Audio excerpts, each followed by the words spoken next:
പ്രവാസ ലോകത്തു നിന്നുള്ള വാർത്തകൾ. കുവൈറ്റ് തീരത്ത് ഇറാനിയൻ വ്യാപാര കപ്പൽ മുങ്ങി 3 ഇന്ത്യക്കാരടക്കം 6 പേർ മരിച്ചു. മരിച്ചവരിൽ മലയാളികളുണ്ടോ എന്ന് സംശയം. ഇറാനിയൻ ഉടമസ്ഥതയിലുള്ള അറബക്തർ എന്ന കപ്പലാണ് അപകടത്തിൽപ്പെട്ടത്. ഇന്ത്യക്കാർക്ക് പുറമെ ഇറാനിൽ നിന്നുള്ളവരും കപ്പലിൽ ജീവനക്കാരായി ഉണ്ടായിരുന്നു. ഇറാൻ കുവൈറ്റ് നാവികസേനകൾ നടത്തിയ തിരച്ചിലിൽ 3 പേരുടെ മൃതദേഹങ്ങൾ കണ്ടെടുത്തതായി ഇറാൻ വാർത്താ ഏജൻസി അറിയിച്ചു. ബാക്കിയുള്ളവർക്കായി തിരച്ചിൽ തുടരുകയാണ്.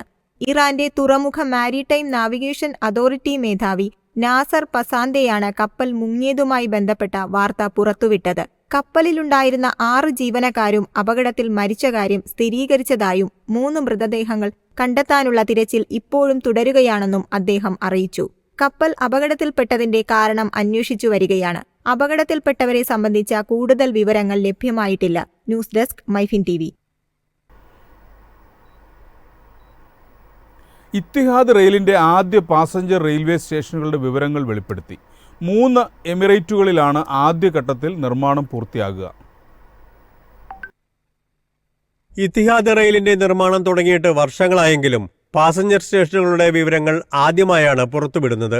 അബുദാബി, ദുബായ്, ഫുജൈറ തുടങ്ങിയ 3 എമിറേറ്റുകളിൽ 3 സ്റ്റേഷനുകളുടെ നിർമ്മാണമാണ് പദ്ധതിയുടെ ആദ്യഘട്ടത്തിൽ പൂർത്തിയാകുന്നത്. ചൈന റെയിൽവേ ഇന്റർനാഷണൽ ഗ്രൂപ്പിനാണ് നിർമ്മാണ ചുമതല. 1200 കിലോമീറ്റർ നീളത്തിലാണ് ഇത്തിഹാദ് റെയിൽ. അൽസില മുതൽ ഫുജൈറ വരെ. ഫുജൈറ റെയിൽവേ സ്റ്റേഷൻ നിലവിലെ ട്രാക്കിൽ തന്നെ നിർമ്മിക്കും. അബുദാബി, ദുബായ് സ്റ്റേഷനുകൾ ട്രാക്കിനെ സമീപത്തായി നിർമ്മിച്ച് ബന്ധിപ്പിക്കാനാണ് തീരുമാനം. 4 പ്രധാന തുറമുഖങ്ങളെയും 7 ലോജിസ്റ്റിക്കൽ ഹബ്ബുകളെയും ബന്ധിപ്പിക്കുന്ന ഇത്തിഹാദ് റെയിൽ ചരക്ക് ഗതാഗതത്തിനും വിതരണത്തിനുമായി നിലവിൽ പ്രവർത്തിക്കുന്നുണ്ട്. News desk MyFin TV. ധനകാര്യ സ്ഥാപനങ്ങൾക്ക് AI സേവനം സംബന്ധിച്ച മാർഗരേഖ ഖത്തർ സെൻട്രൽ ബാങ്ക് പുറത്തിറക്കി. മാർഗനിർദ്ദേശങ്ങൾ ഔദ്യോഗിക വെബ്സൈറ്റിൽ പ്രസിദ്ധീകരിച്ചു. ഖത്തറിന്റെ സാമ്പത്തിക സ്ട്രാറ്റജിയുടെയും ഫിൻടെക് സ്ട്രാറ്റജിയുടെയും ഭാഗമായാണ് AI-യുടെ ഉപയോഗം സംബന്ധിച്ച നിർദ്ദേശങ്ങൾ പുറത്തിറക്കിയത്. ഏതെല്ലാം മേഖലകളിൽ എങ്ങനെയെല്ലാം നിർമ്മിത ബുദ്ധി ഉപയോഗിക്കാമെന്ന് മാർഗരേഖയിൽ വ്യക്തമാക്കുന്നുണ്ട്. AI സാങ്കേതിക വിദ്യ ഉപയോഗപ്പെടുത്തുന്നതിലൂടെ സ്ഥാപനങ്ങൾക്ക് അവരുടെ ഉപഭോക്താക്കൾക്ക് മികച്ച സേവനം ഉറപ്പാക്കാൻ സാധിക്കുമെന്ന് സെൻട്രൽ ബാങ്ക് പറഞ്ഞു. ധനകാര്യ സ്ഥാപനങ്ങളുടെ പ്രവർത്തന ചെലവ് കുറയ്ക്കുന്നതിലും ഇടപാടുകളിൽ സുതാര്യത ഉറപ്പാക്കാനും AI സാങ്കേതിക വിദ്യ നിർണായക പങ്കുവഹിക്കും. വഞ്ചനകളും തട്ടിപ്പുകളും കണ്ടെത്താനും AI ഉപയോഗപ്പെടുത്താം. ഇത് രാജ്യത്തെ സാമ്പത്തിക വിപണികളുടെ മത്സരക്ഷമത ശക്തിപ്പെടുത്തുകയും ചെയ്യും. News desk MyFin TV.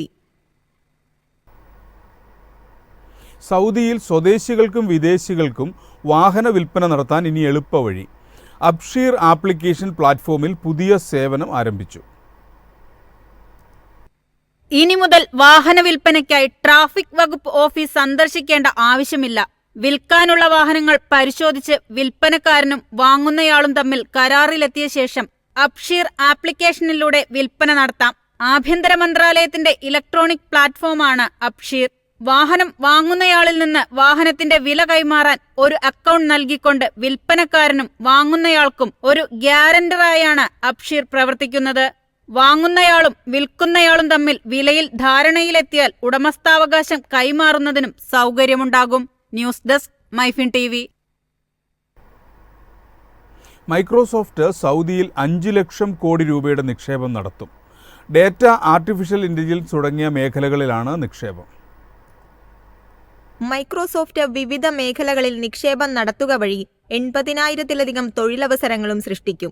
21,000 തൊഴിലവസരങ്ങളാണ് IT മേഖലയിൽ മാത്രം ലഭ്യമാകുക.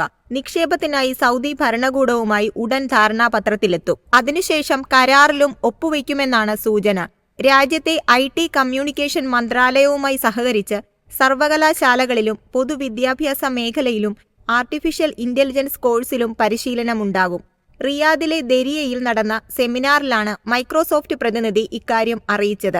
60,000-ലധികം അധ്യാപകർക്കാണ് കഴിഞ്ഞ വർഷം കമ്പനി പരിശീലനം നൽകിയത്. News desk MyFin TV.